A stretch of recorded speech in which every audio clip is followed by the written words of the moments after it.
For the latest happenings in the East Bay, let's check in now with Oakland Mayor Libby Schaaf, starting off with some of the statewide topics that will certainly affect life in places like Oakland and the governor's new plan for care courts. This is something that could really help with the homeless problem in some of our cities. It's more than helping with the homeless problem. It's recognizing that the current system is completely failing. And I appreciate that care court is going upstream, trying to prevent conservatorship and incarceration by getting people the care and the housing they need. And this is the first time those two things have come together, also with the guarantee that that care will be provided. There's going to be, I'm sure, court challenges to this plan, and it's going to go through some red tape. What do you see as some of the challenges as far as implementation in Oakland? Well, implementation is always the key. Right now, this is a very loose concept, and the devil will be in those details. It will be interesting to see whether the governor continues to push it through rather rapidly through the budget process, as opposed to the full legislative process that would have a lot more public input, a lot more transparency. But we've got to try something. The status quo is wholly unacceptable. So I appreciate that we have got to take some risks. We've got to turn the system on its head, as I believe the governor said himself, because the amount of suffering and just neglect that we are seeing of our mothers, our fathers, is just heartbreaking. And the governor spent a lot of time yesterday in his State of the State talking about the California way. Well, certainly leaving people on the streets to die is not anybody's way. Yeah, no, certainly not. But it has been, you're right, just immense amounts of suffering. And it just seems like it's getting worse. Any other thoughts on the governor's State of the State address and how that might affect us here in the Bay Area? Yeah, well, I think those of us who know the governor were very impressed by its brevity. He is known for his loquaciousness. However, I appreciated that it did recognize what I think is the overwhelming feeling of people right now. He talked about the anger of the anxious. But I think that really applies to just about every topic he covered, whether it was climate change, the war in Ukraine, the fear of our losing our blessed democracy, and of course, the price of gas. So he did give us some hope in all of those categories. He reminded us that we should be grateful that we are Californians and that we are Americans. Something to be said for that. Let's talk a little bit about anxiety when it comes to the school districts.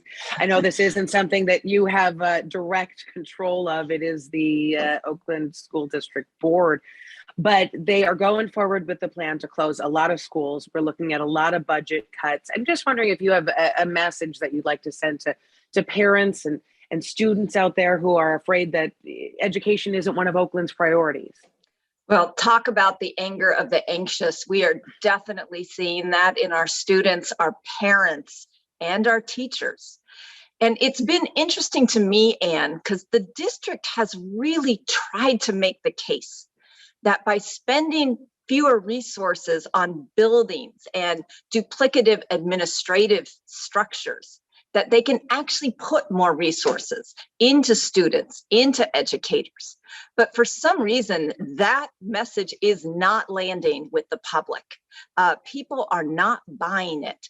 And I think part of that is a history of poor decisions in the past that have not felt student-centered. So the district has a long ways to go to convince the public that this is going to improve student outcomes. So you truly believe that yourself? I believe they've made a case. We will see.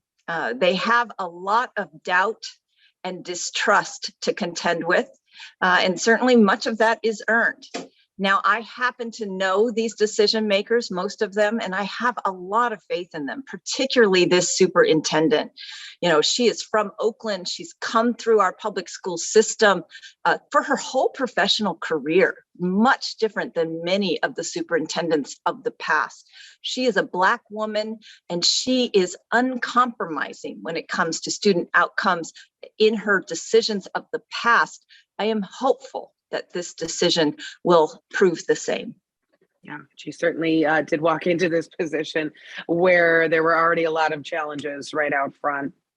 Speaking of challenges, let's move on to the Oakland Police Department, a little bit closer to getting out of this control from the federal government, this oversight that has been, this has been going on for how many years now? Oh, it's coming close to 20 years now.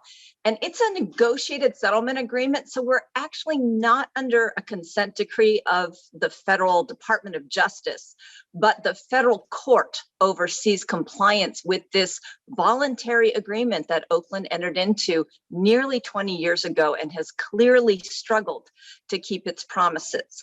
But we have had some very encouraging news lately. As of the 51 tasks that were promised in that agreement, we are found in full compliance now with 48 of them, partial compliance with the remaining 3. Lots of encouraging observations from the very attorneys who brought the lawsuit in the first place. But Anne, I am very clear that compliance is not the end goal. It is part of a journey. American policing has got to reform, it has got to evolve, and we in Oakland are determined to set the national standard with that regard. Now we need to establish some more trust with the community, the people that will be able to help solve some of these crimes and come to police. Where are we with that? Do you think that message is going to get through, that people are going to see this progress with the recommendations, and that could parlay into more community support trust? You know, there are some encouraging numbers coming out of Oakland, and you know, data does not create trust, but it is a foundation for it. Oakland was recently recognized by 8 Can't Wait, Campaign Zero, as having the lowest officer shooting rate, the most improvement in reducing racial disparities in arrests. And there's a study coming out soon that also shows that Oakland has a better track record of actually sustaining complaints against police officers.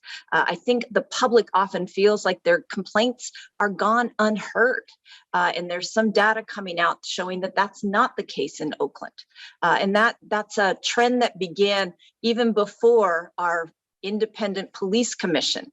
So I think those are all encouraging signs. Like I said, the work is never done. There is no finish line. There's no mission accomplished banner when it comes to improving policing, making it more trustworthy, and ensuring that our officers are not there to exert authority, but come to serve the public and help.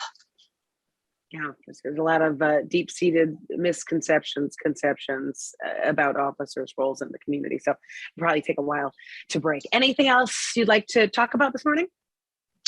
I'm really going to be watching this care court evolution.